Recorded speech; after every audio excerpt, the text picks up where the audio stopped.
Bonjour à tous, on se retrouve pour un petit épisode de Fairy Tail, la quête de 100 ans. Aujourd'hui, épisode 7. Je vais pas avoir grand chose à en dire, puisque c'était plus un épisode de transition qu'autre chose.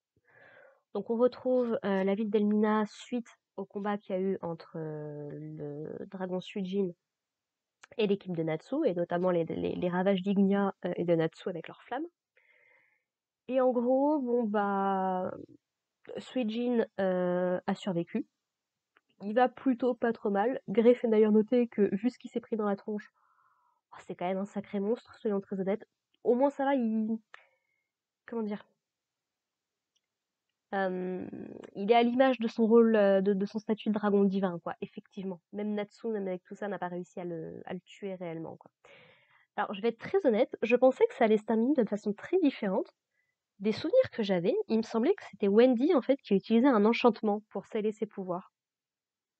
Mais du coup, c'est peut-être juste moi qui me suis fait des films, c'est pas impossible. Ou alors, c'est un truc qui arrive avec le prochain dragon. Mais ça m'étonnerait un petit peu. Pour le coup, je sais plus, honnêtement, je sais plus. Mais donc voilà, donc les habitants sont à la fois un petit peu déprimés parce qu'au début, ils ont cru qu'il était mort, mais en fait, finalement, ils sont plutôt contents que tout aille bien. Ils sont en train de commencer à reconstruire la ville, donc voilà, voilà, tout va plutôt pas trop mal dans tout ça. On voit le directeur de l'hôtel, du coup, qui passe un petit rendez-vous avec sa chérie. On a Mercphobia qui, du coup, décide de se faire appeler Mercphobia. J'imagine que Suijin, ça doit faire plutôt référence au dragon de l'eau.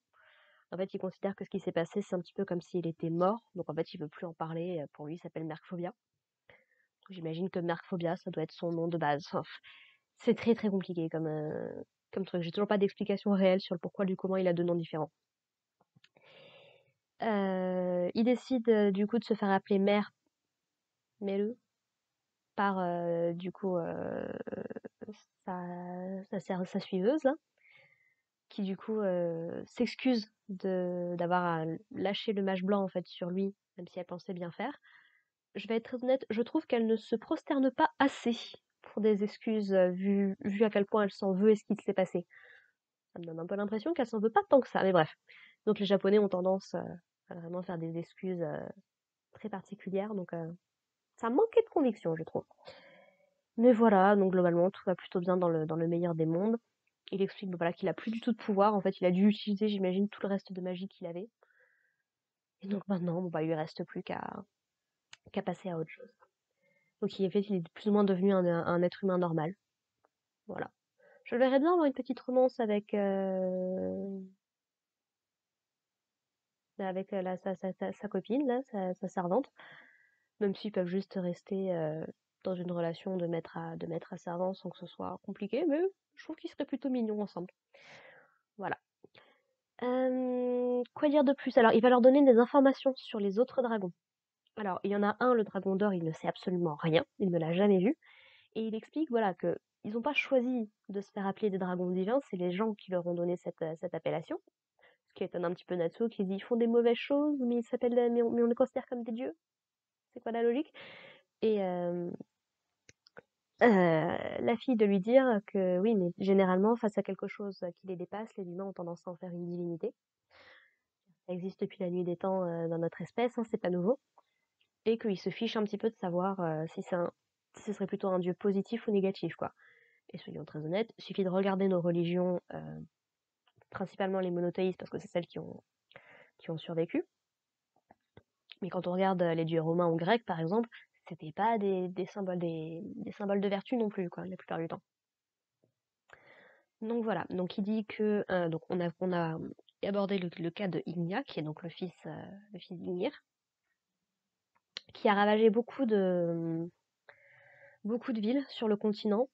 Donc je pense, vu le flashback qu'on a eu un petit peu avec Elsteria, je pense qu'il en veut tout particulièrement à Ignia. Ou alors, haute théorie, mais bon, a priori ça remonterait un petit peu trop loin puisque Ignir est parti il y a 400 ans, ou alors c'est Ignir d'une manière ou d'une autre qui est responsable d'un truc. Mais je pense que Ignia focalise principalement la colère de Elsteria. Parce que dans le petit flashback qu'on a eu sur lui, au tout début de la série, on voyait des trucs en flammes. Donc, à mon avis, il doit y avoir quelque chose là-dessus. Peut-être que les autres sont venus avec le temps.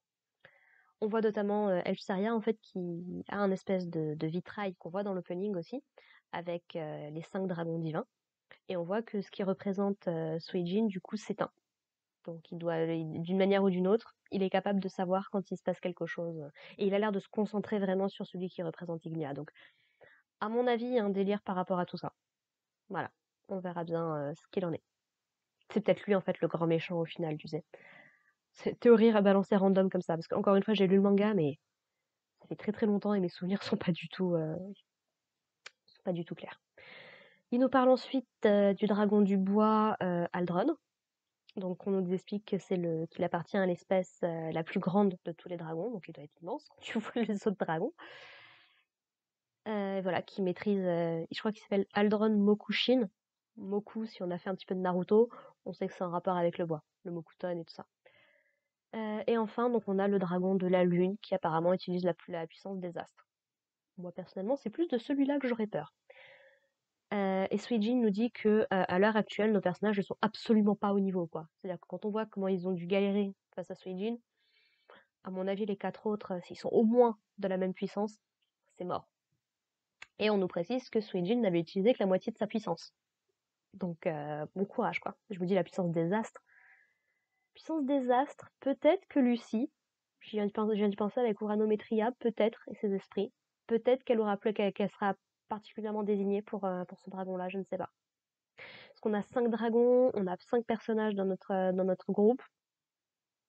Je sais pas, il y a peut-être un truc à chercher là-dessus. Et puis sinon, donc voilà, donc ils décident quand même d'y aller. Voilà. Et donc en fait, ils vont aller dans une ville à côté pour prendre le train, pour se rendre vraiment au centre du continent et commencer leur recherche à partir de là. Ce qui m'a fait extrêmement rire, c'est que du coup, à la perspective de devoir prendre le train, Wendy et Natsu, les deux, ont réussi à effacer les lignes de chemin de fer qu'il y avait sur la carte. Ils ont donné la carte à Erza comme ça, en disant non, non, mais il n'y a pas de train, on va marcher, ça va être bien. Ça, c'est hilarant pour le coup. Ils font une petite pause dans une tente et il y a Lucie bon, qui se refait un petit peu le film des derniers jours, l'excitation, la crainte, tout ça, tout ça.